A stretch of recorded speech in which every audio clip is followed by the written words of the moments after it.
Hey guys, today's video is doing some brake work with basic hand tools. I got a Honda HR-V here. This is going to be for front brake pad replacement. Not the rotor. If the rotor's bad, you'd have to go a little bit further in it. But if you're just doing the pads, this would be a good video for you to watch. It's good for 2016 to 21. Front brake pads and a Honda HR-V. Now my brakes are okay, I just did them last year, but I'm going to do this for demonstration purposes to show you how it's done. It's very easy with basic hand tools. Obviously you're going to need a jack stand and a jack and somewhere to get the tire off.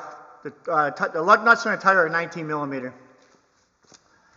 You're also going to need, you're only going to need 2 wrenches. You're going to need a 14 mil. That's a ratchet wrench. You use a regular wrench. And for the bleeder, you're going to need a 10 mil. 10 mil for the bleeder. And you're going to need a little hammer of some sort, something to hang it up by, either a coat hanger or this for the brake caliper so you don't stretch the hose. A little wire brush. A basic C-clamp, guys, and some lubricant. I use the 3M silicone paste. The first thing you want to do is you want to open up this bleeder. So when you push back that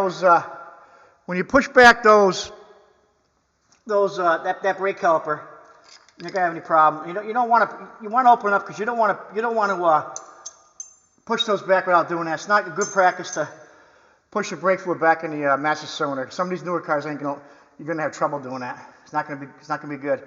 So you want to break this loose. I'm hoping you can see it.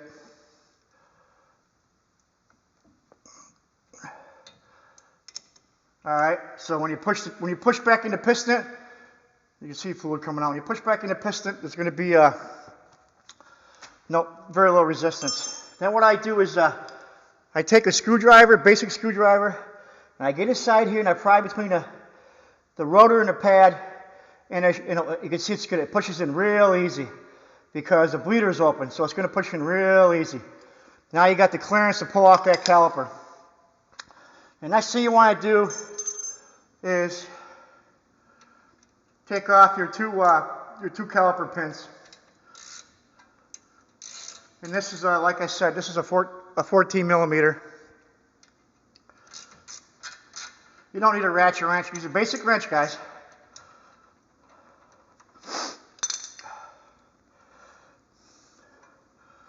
Pull those out. Very, very easy, guys. I've done, oh God, I couldn't even tell you. I've done hundreds and hundreds of brake jobs. I'm 63 years old. I've never paid anybody working my brakes. I have multiple cars my whole life, all at once. So you can only imagine how much money I've saved. Thousands and thousands of dollars. And anybody with basic hand tools, guys, can do a lot of these cars. That's why I got a lift and I'm showing you on the ground just for demonstration purposes. These, like I said, these pads are okay, but I'm going to show you anyways. You pull those both out. Now the caliper will come off pretty easy because you push back the piston. Should be no problem.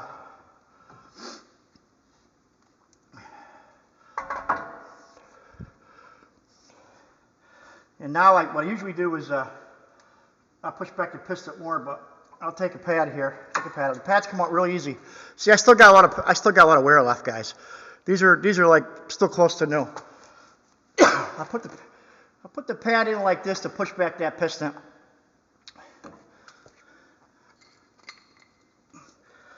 To clear, because when you put new pads on, they're thicker. And I'll do this. I don't have it on a hanger, I should, but I'm just showing you and I'll take the C-clamp, which everybody has, and I'll push back the piston. It's going in. All right, one more. Okay, now that's pushed back, because the bleeder's open, so it's going to push back relatively easy. Here's the inboard pad. These guys come out, they usually come out pretty easy, guys. There ain't really much to getting these out. little coercion here. But see, my pad's still got a lot of life left. So, like I said, I'm just doing this for demonstration purposes. Okay, I do that. Now, when you get a new brake pad kit, you're going to come with all these new clips. And the clips are going very easy. I'm going to clean these up while I get it apart. They're going very easy. They snap right in place, guys. You can't screw it up. Same with the top here. There's a top clip. These are the retainers that hold the brake pads. Very, very easy. I'm going to clean them up with a rag.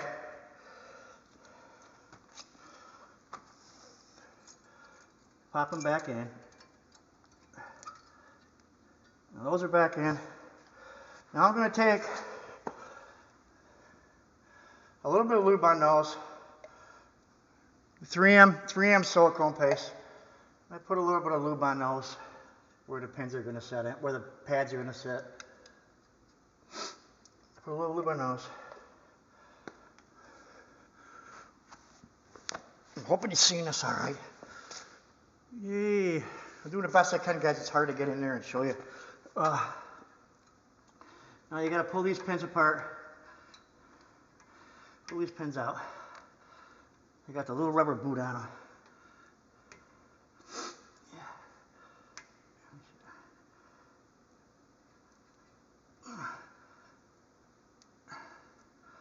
Let me get a little teeny, hold on, give me 30 seconds.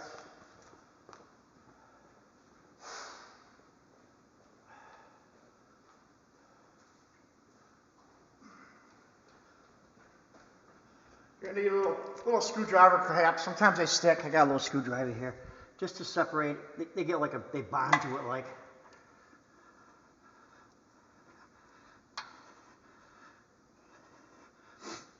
There it goes. I pull the pin out. You can see the pin. All right, I clean it up. I clean the pin back up. And I take the silicone paste, I lube it back up, I put it back in, they pop right in. Watch this. Boop. That's it. Now I gotta do a top one.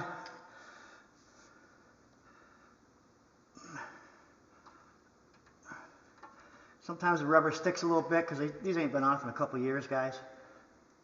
Pull the top pin out. I mean, these aren't too bad. I do mine every year for maintenance. Wipe off the old grease. Put some new paste on it. Lube it up. Lube it up! Hey guys, you ain't subscribed, think about subscribing. I'm a relatively new channel. There you go. It's got all new lube in it. Put it back in. You'll hear it pop in. You can't screw them up. Now you got to put the pads back in, obviously. Like these are new pads. Okay, you got them all lubed up. These are the same pads, but it's for demonstration purposes.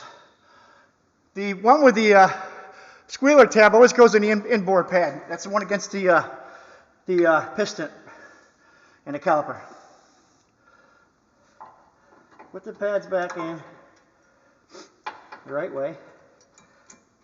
And sometimes some of these are tricky. That one wasn't, but hey, that went in pretty good.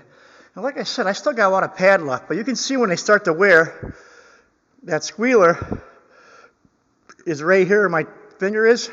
Try to show you. See that squealer tab? It's not even close to hitting it. See it right there on top? On the very top? That tab, it tells you how much pad you got left. I got a lot of pad left, guys. So I'm good to go there. So I'm not worried about that too much.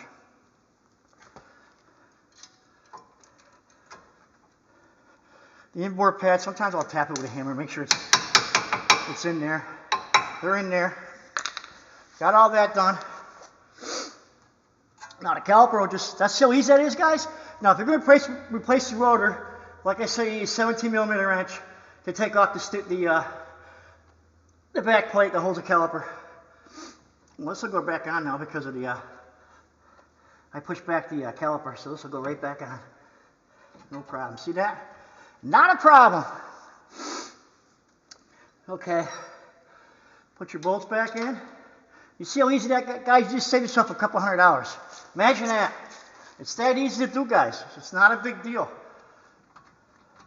Always starting by hand. You don't want to strip anything out. I did this on the ground. I got a lift. I did this on the ground just to show you guys how easy it is.